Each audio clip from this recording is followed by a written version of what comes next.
Hello there, Internet. So, I'm going to do some work. And you don't need to see me for that. So, I'm turning off this camera. But, I'm going to do a little preamble. Which means basically just catch you up to what's been going on. I've had a few days on the new job. I'm doing prop designs. I'm actually my own supervisor. That's just kind of cool. And so far, I think there's been a lot of like this production is just getting up and running. So there's been a lot of kind of just figuring out workflow stuff and debugging the system.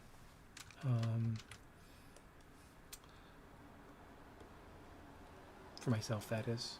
Like, just figuring out how I'm doing things in what order and who's got to talk to about what, and doing props and being my own head of department. It means I do a lot of chatting with the producers and the directors, the director directly. Getting used to doing meetings fairly often, which isn't too bad. Although it always feels a little bit like if it weren't for that, I'd get so many more drawings done a day. But I think I'm keeping up actually pretty well.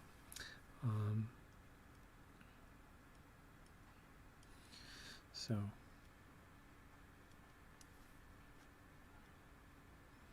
And so far, no one has, like the worst thing, particularly with Zoom meetings and things, the worst thing is when people have very difficult voices to listen to. Strange pitches or monotone drones. I always want to kind of shoot myself when I'm stuck in a meeting, something like that.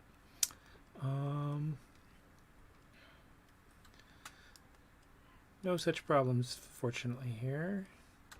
A few of the folks I actually know already. Some local Montreal artist friends. There's one guy who I haven't talked to him about this yet. I don't know if he remembers me, but he worked with my mother at Manga Studios back when he was on, I think it was Droids.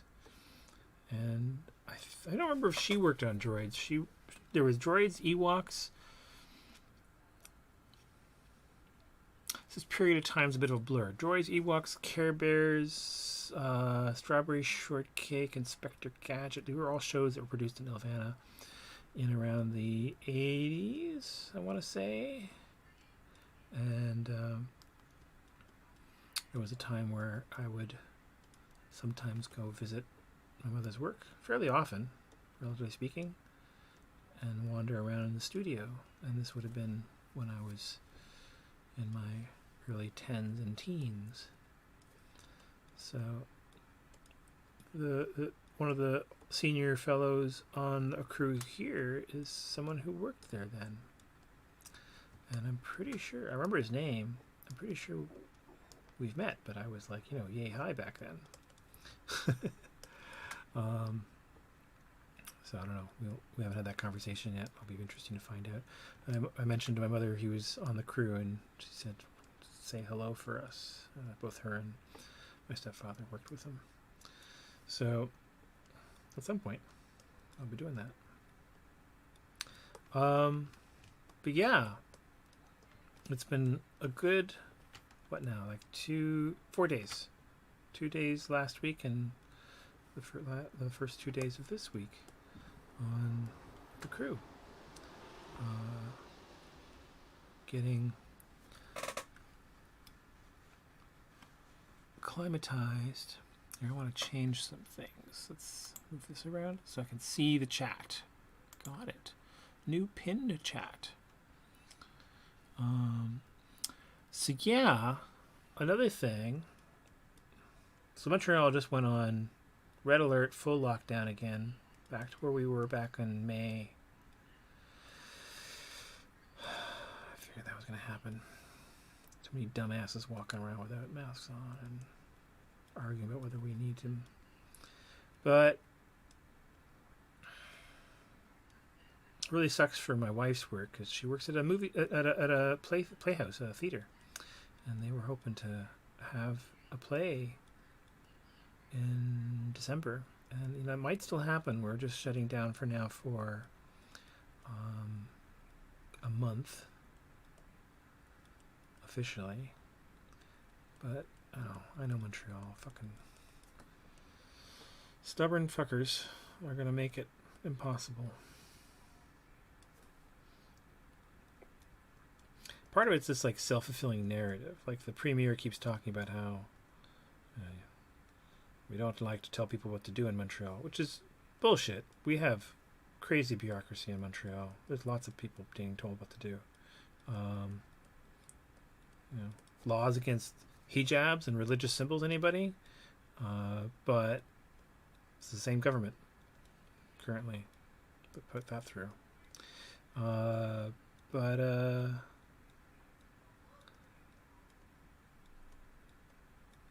When they govern from that position, then of course they don't really enforce coherent laws. They send mixed messages. It shouldn't get to the point where we need a law, but they send such mixed messages that things get really bad, and then we have to get heavy-handed.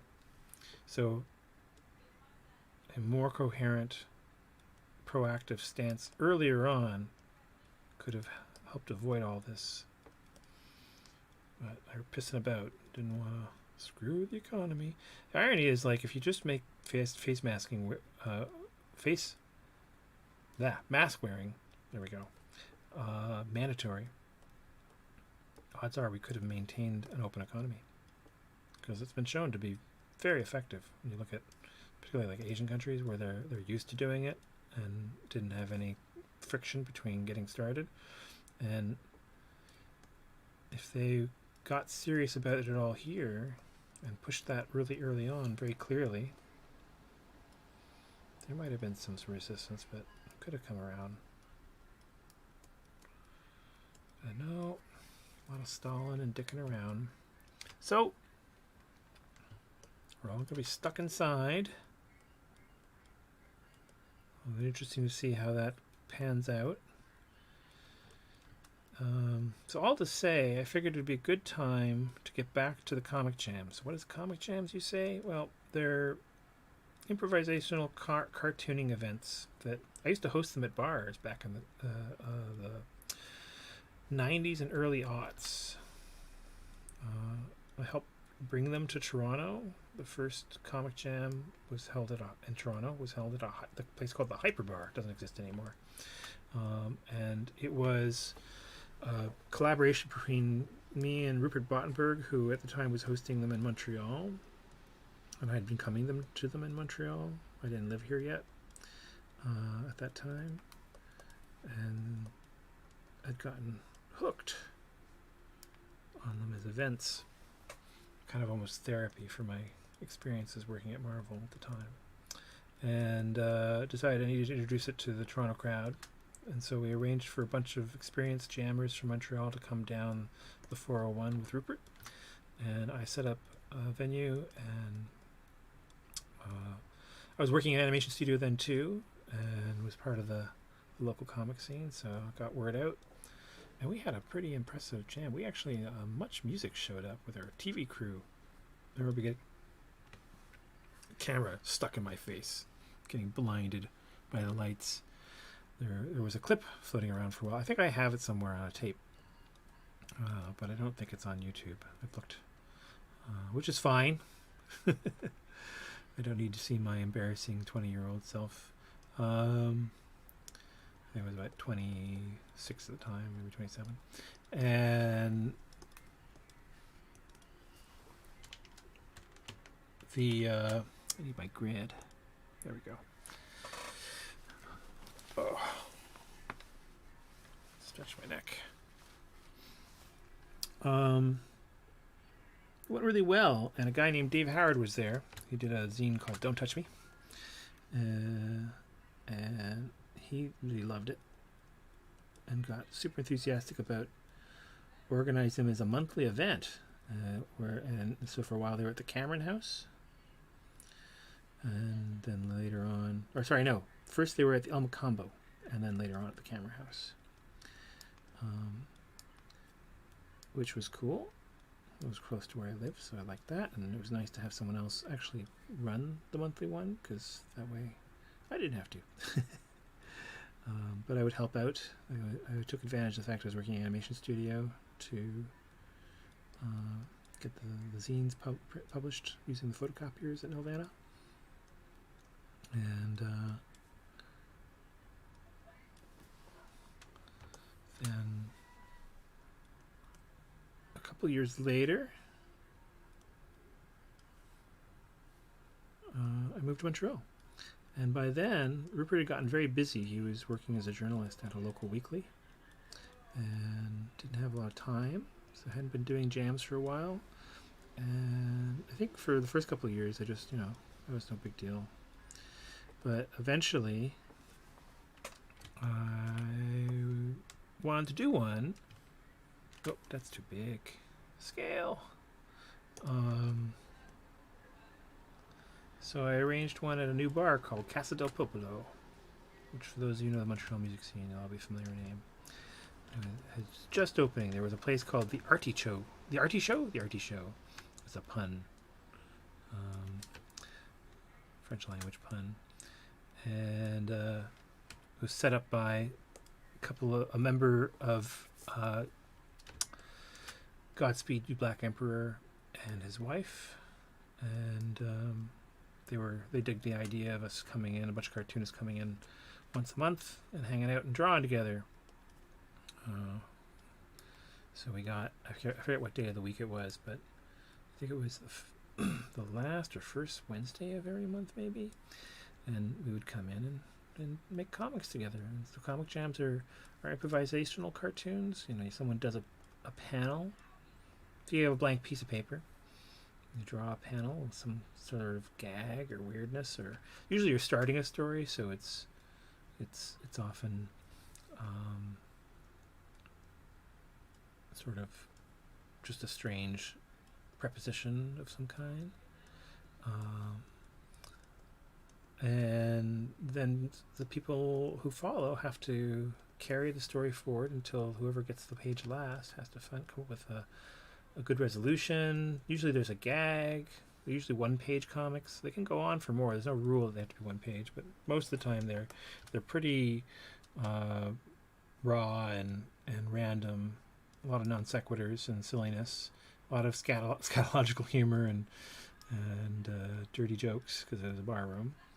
But I also took it as a really interesting kind of narrative exercise to try to build on what other people had done and help give it focus and adopt the drawing style of different artists who were collaborating on them. It was always an interesting challenge. And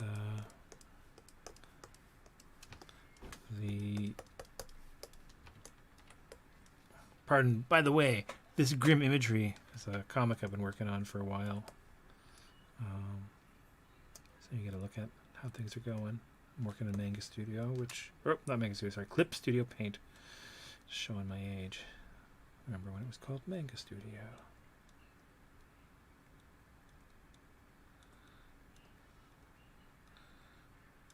And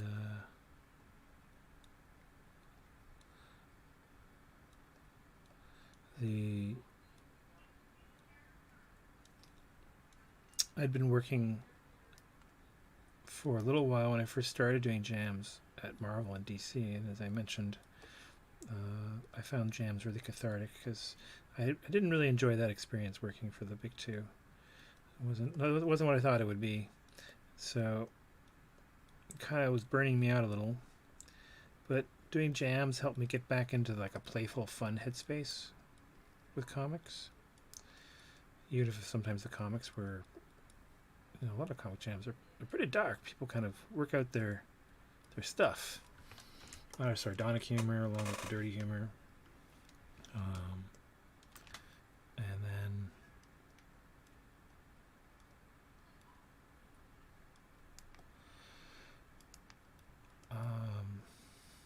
But I think a lot of people just sort of use them as social opportunities, because cartoonists, we spend a lot of time alone at desks. Some of us have studios we share with other artists. That can work. I have never really done that. Always worked at home alone. And that's pretty common because it's cheap. And a lot of cartoonists are looking to live cheaply. Keep our overhead low. And so it's good to have a thing, once a month where you get out, hang out with some other artists, get out of your bubble.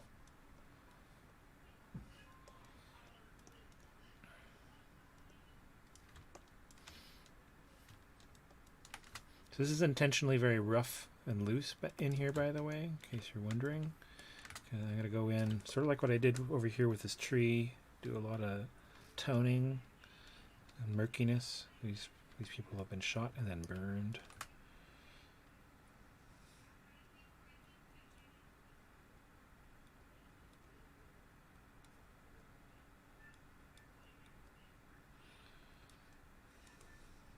Pretty horrific stuff. This is kind of like one of the first, there's a lot of strange images up until this point in the comic, but this is one of the first clearly grim moments where you really know, okay, no, it's something's bad's going on. There are no words. It's a wordless comic. So I'm hoping people will just read stuff and go, oh, whoa, whoa. Yeah, it's that kind of story. Which is a kind of storytelling that you saw occasionally in jams. And that's one of the things that was really cool about them. People would, especially like if no one initiates it, jams are usually very just kind of goofy and low-hanging fruit oriented. People aren't usually pushing it too much. But if you get some really accomplished storytellers and artists in the group, and someone feels a little adventurous and starts putting something on the page, or that first or second panel, that really dares the next artist to like up their game and think about what they're going to do, things get interesting quickly. And it's definitely like a different kind of mode. And one of the things I really liked about the Montreal Comic Jams, you had a lot of both. There were a lot of jam pages that were just silly nonsense, and nothing you have to take too seriously, and none of it was meant to be taken super seriously. But the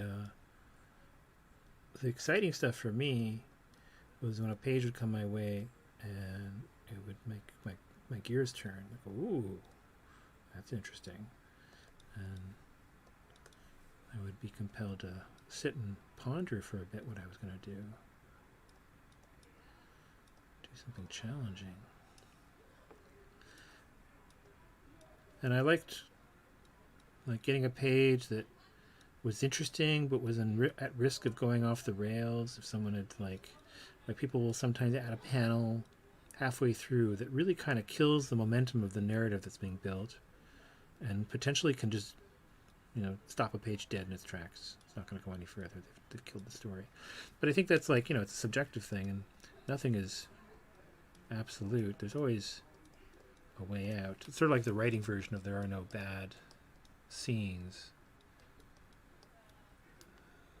I wouldn't say bad actors, but uninspired actors. So in comics, there are no bad panels or moments, just uninspired creators who don't know what to do with them. And that's not someone's fault, but a great mental exercise is to figure that problem out and kind of try to pull it out of the fire, come up with something really interesting to do with it. And I thrived on that challenge. I loved it. I still enjoy it somewhat. When I host jams, the tricky thing is that it's hard to actually find time to do a lot of the jamming yourself. You're spending a lot of time explaining how things work to people and saying hello, being social, being a host. I've tried them, so I've done them in bars. I haven't done that in a while though. I retired after a while, and back in what was that? 2004, I want to say.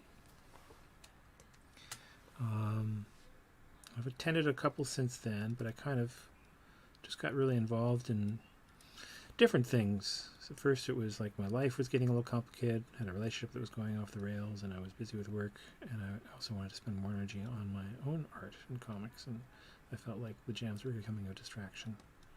And I just didn't have like because of the personal life problems, I didn't have the positive, upbeat attitude I felt I needed to be a good host. Which I think is maybe a bit of a misnomer on my part. Like, you don't necessarily have to be positive, upbeat, but it does make for a more pleasant experience for other people if you're not morose feeling as a host. So I felt like rather than trying to lie to make other people feel fine, I just didn't feel like doing it for a little while.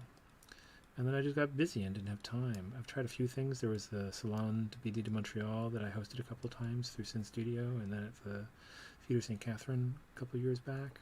Those went really well. And I've kind of brought back the website for those for the jams. And then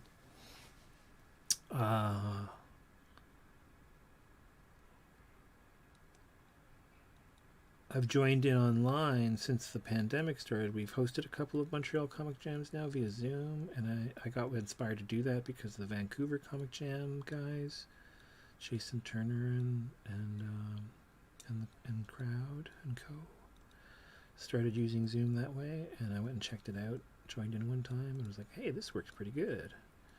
And so I had paid for a year's pro Zoom account because I thought, well, things are going, I'm going to need this for teaching and stuff. So it worked pretty good, but I don't think I'm going to renew it. I've been using it to do interviews with Sam Noir, and those have come along nicely. But there are other tools, and I still got 6 months in the meantime on my pro account.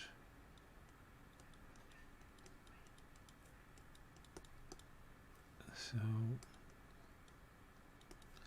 I think I'll be letting that lapse though when it does, because as good as it is, it's not cheap. And I've discovered the Discord pretty much does everything you need to it. In some ways it's better. Like I also sat in on the Toronto Comic Jam guys, and they're the ones who introduced me to the idea of using Discord for it. And one of the things I noticed is that when you're not using a video, like you can just do audio only channels on Discord.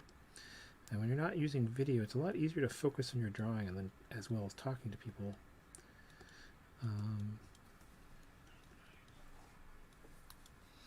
So I feel like it's possible that that's actually a better jamming platform. And then for those who want to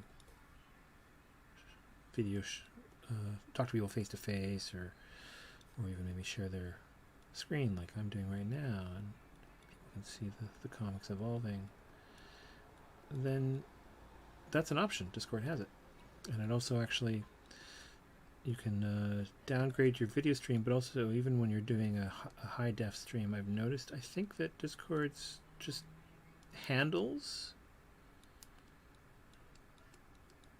it's lighter. It runs on my laptop a lot lighter, and I find less buggy for people with slower, older computers or bad connections.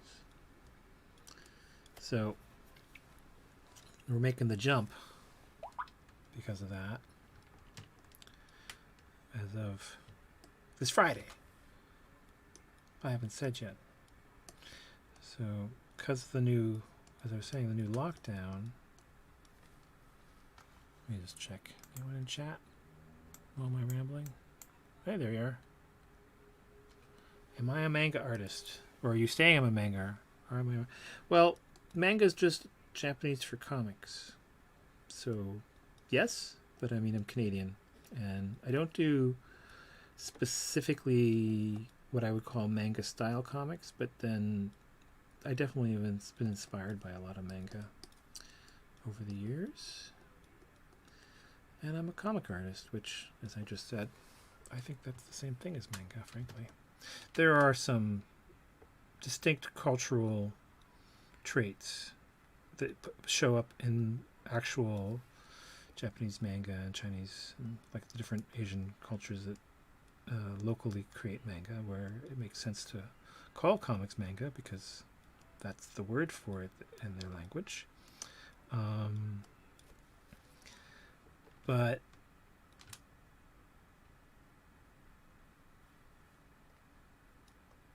yeah, I mean, you could also say I'm a BD artist, or I'm a cartoonist, or I'm a graphic novelist. It's all mean the same thing.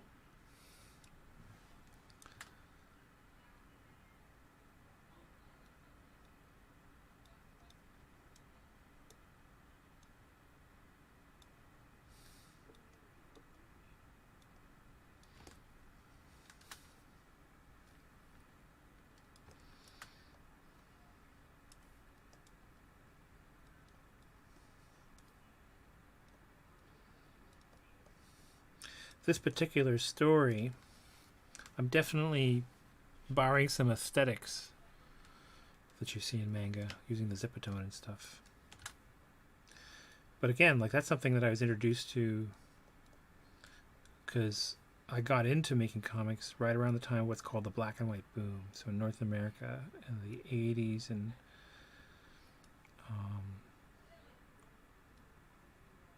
a little bit bleeding into the 90s, although it's pretty much busted by then. There was a huge growth in black and white comic books, and it was cheap to print them, so everyone could do them. That's when Teenage Ninja Turtles came around. My first comic book was published by Caliber Press, Nature of the Beast, and that's a publisher that was very much part of the black and white boom wave.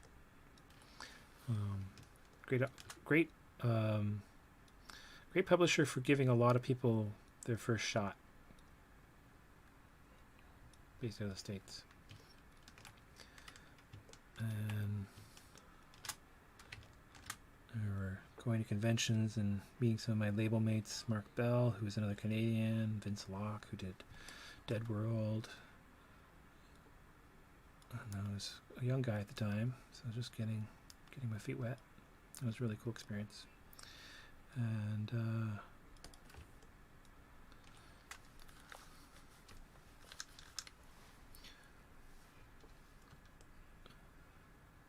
I think I want a textured line.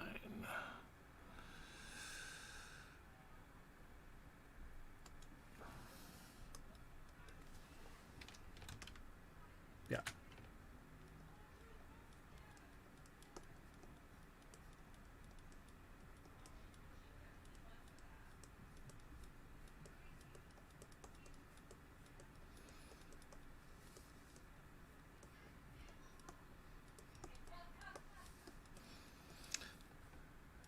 These hatching lines I'm doing intentionally a little loose and rough because I want the feel of a decrepit, run-down, damaged wall.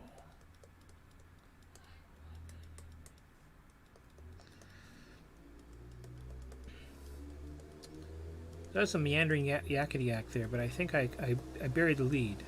Friday, on Discord, hosting a comic jam. If folks want to check it out, check the description text, the doobly-doo, underneath this video for the Comic Jam Discord link. And it'll take you to the servers, which are, that's the cool thing about using Discord for this, is that it's always on, so you don't have to wait for the event to go check it out and maybe start participating in some jam pages. Even if you're the only person there at the time, you can start a page and post it and pick up one of the other pages that I've already added that are from whenever a jam ends and there are pages that are unfinished, we add them to the pile for the next one. So I've done that with the digital version too. We're using Agi.io and then Magma. I think it's Manga Studio. So the same company that does Agi, they've got a more advanced browser-based drawing program that lets you share drawings. And so that's the platform, the drawing platform we're using. And you could use, I could do it in Manga Studio, like I'm drawing this, Clip Studio, sorry. Keep calling it Manga Studio.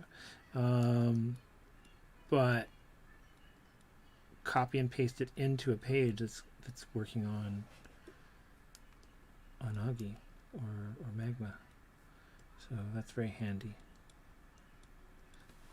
Allows you to share stuff, work in your drawing platform of choice. I think anything you can cut and paste out of. So if you're on an iPad, I believe you could do that for your Procreate or whatever. Photoshop.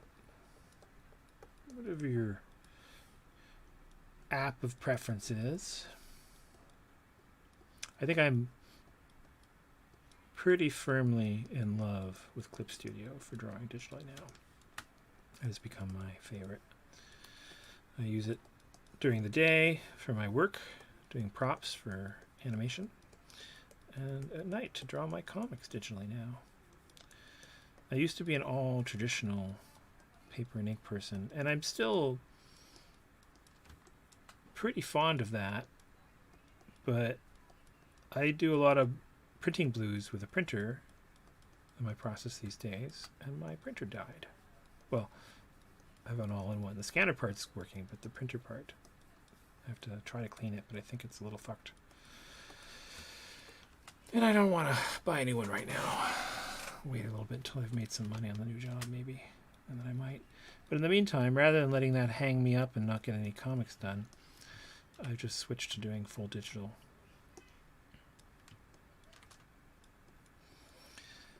I wasn't really sure about doing that at first. Like, it wasn't a plan, but I wanted to do some work when the printer initially died, and I hadn't been liking Photoshop for a while. I had an old version, pre-licensing, and I didn't want to buy into the new license thing. I bought the damn thing once already, damn it. So stubbornly I refuse to update, and I still don't really want to. It's not worth it to me, even though it technically isn't too expensive when you do the math over time. But I mean, I always just like the price tag on Photoshop anyway, and now there are a lot of competing platforms that are much more affordable and have, frankly, much more generous support platforms like Affinity and Clip Studio that update without charging you. And then if you do want to get the software brand new, they don't cost a fortune. Okay. So I bought a copy of Clip Studio a long time ago, but I just hadn't gotten around to really digging into it. Initially I found the interface a little daunting because there's so much you can do. The animation functions of the software are pretty impressive. I haven't really used them, but it got a little distracting, and I wasn't feeling too motivated early on to start using it right away, so I just let it sit there until the printer incident, and Photoshop has just stopped working. My old version of Photoshop stopped working very well on my computer, hung up a lot, would freeze constantly. So I figured, okay, it's about time. I had Affinity, which I've paid for as well, and it's pretty good. It's very powerful, but I find the interface a lot harder to navigate as someone who's been used to Adobe software for decades. I'm pretty sure that given a bit of time, it's not a big issue, but I just wasn't feeling it. So I'll probably go back to it later and figure that out. But for now, by contrast, when I finally got around to looking at just drawing, don't do anything else, just using it as a drawing platform on Clip Studio, I found it really I just took to it like a fish to water. It has all the tools that I need to do exactly the things I want to do. Oops.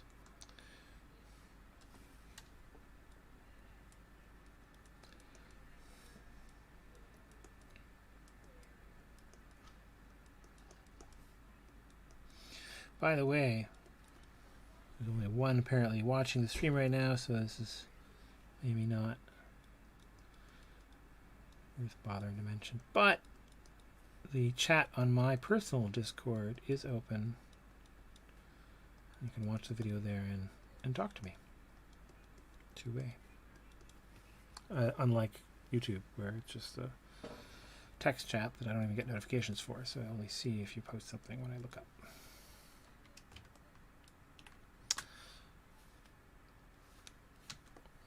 Okay, so let's...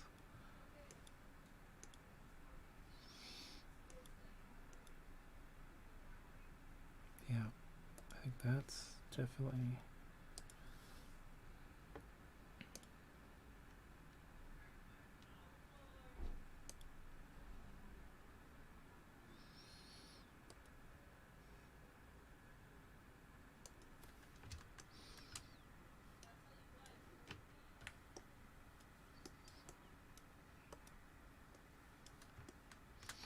Okay, I need to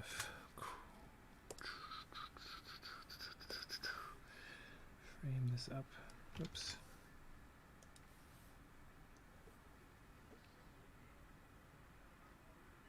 Just to mask it. And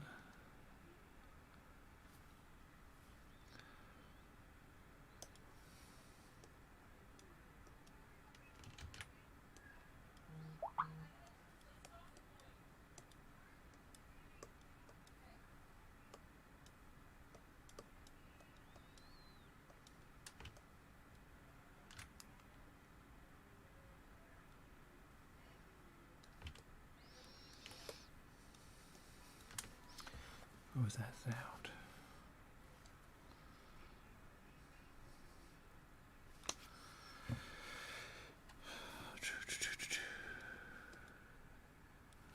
This one. Maybe not quite so big.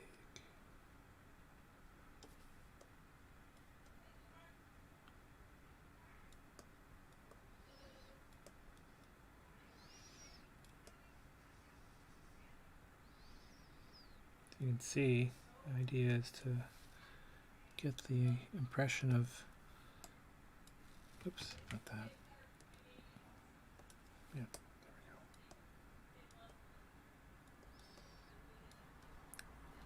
we go. Torched. I think we get really easy if I make these two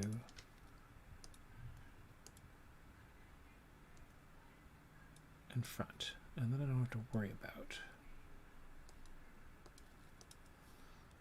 going behind them with the brush. Love that. Automatic masking.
Hello, Kenos.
Textural noise, this layering of different tones creates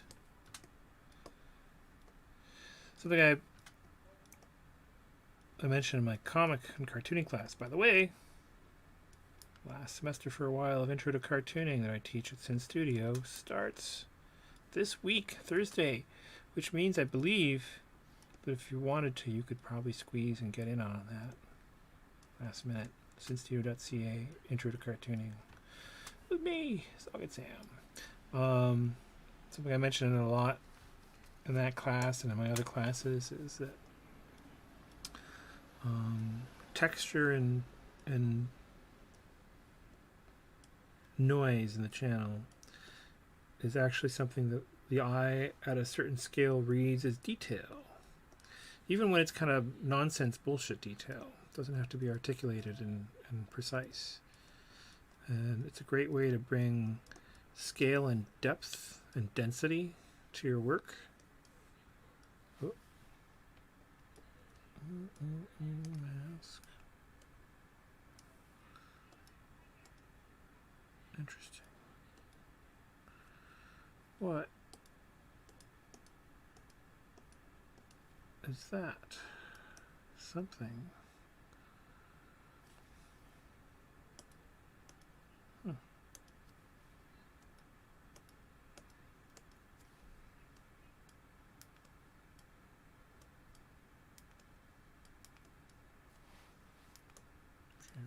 Do that, and I'll do somewhere else. So yeah, it's kind of like detail I'm adding that is detail, but it's not careful, fine detail. But our eye still reads it as more information. And depending on how you handle it, it can...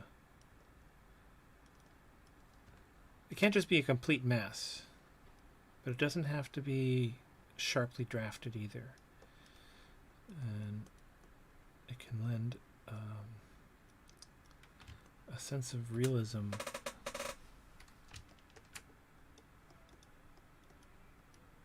to the work. No, don't like that. There we go. Let's... Whoop. Whoa! Zooming too fast.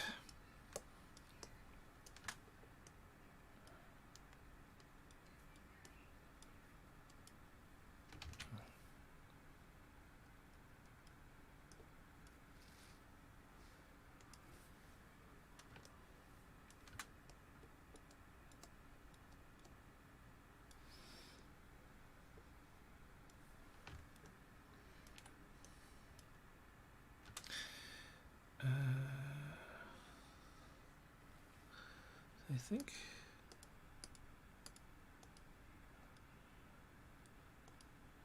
yeah, that one.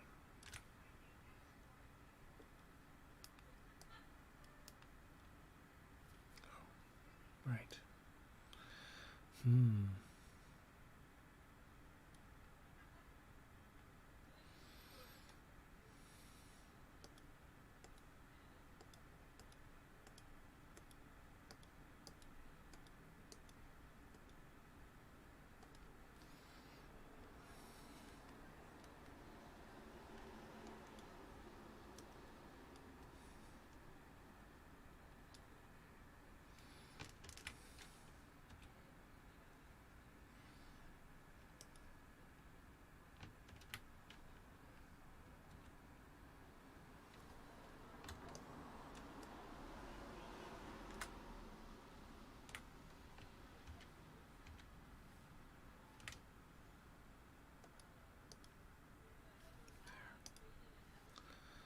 Okay.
Oh, I want to... How do I do that again? I remember there was a way. 50 circular L copy, 50% circular L copy. So I can just do...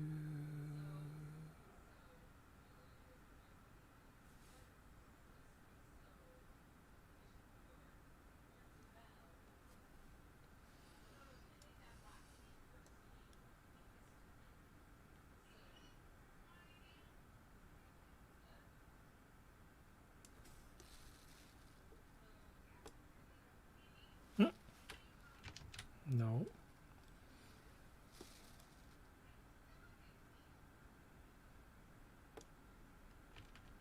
No. I thought there was... Oh,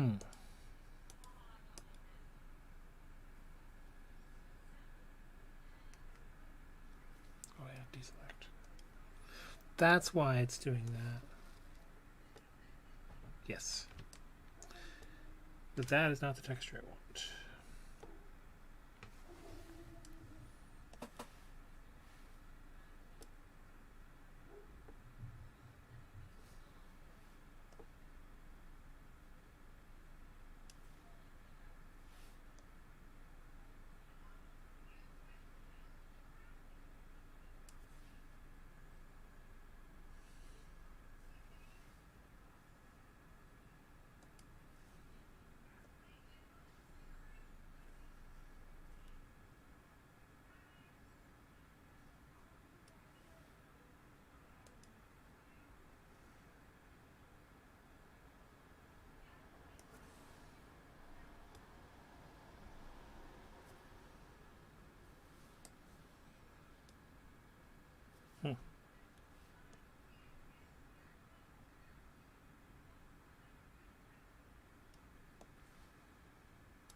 Why is it?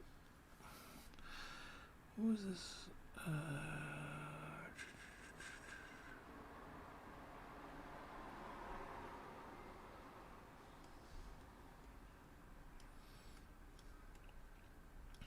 I forget how that's done again.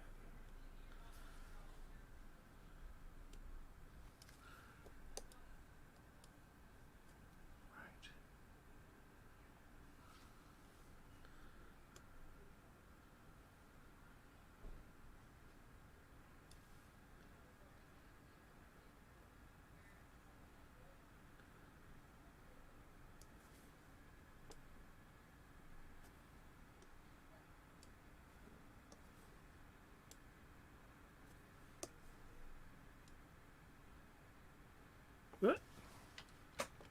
Missed the mark.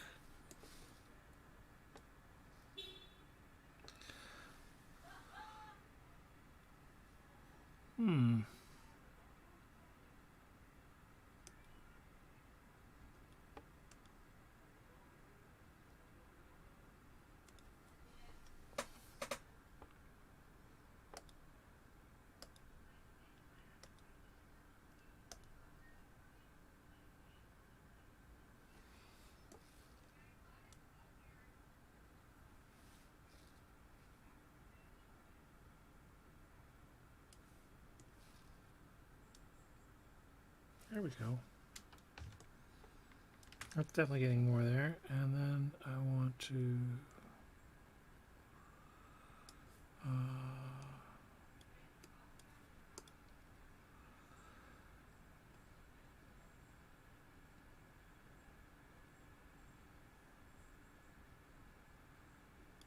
yeah. Right about there.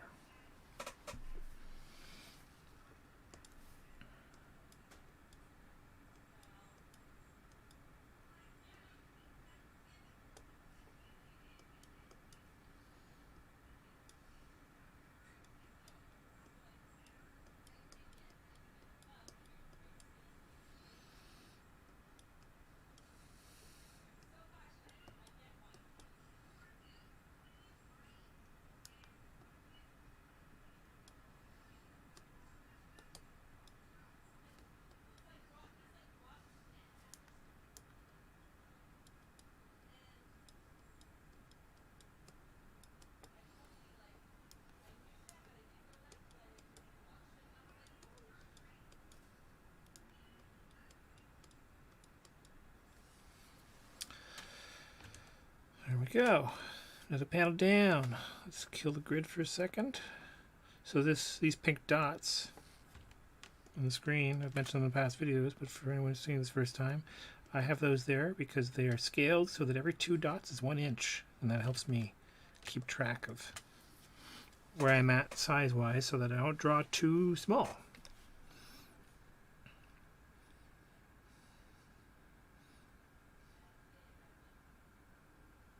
I'm happy with that scene. Alrighty. What's the time? Almost an hour. Alright. That's usually where I cut it. Well, hey there, 2 of you still watching. Thanks for joining me. Again, if you're interested in hanging out on Friday for a comic jam, it'll be around 7 p.m. Eastern Standard. Over on the Discord. The Discord link is in the doobly-doo, the description text below this video. Look for the Comic Jam link for Discord, and you can go join it out, check it out and join it now to the Discord to investigate. There's some explainers and examples of past jams and stuff, links to information, and you can see if it's something you're into, and then come join us Friday evening. For the actual main event.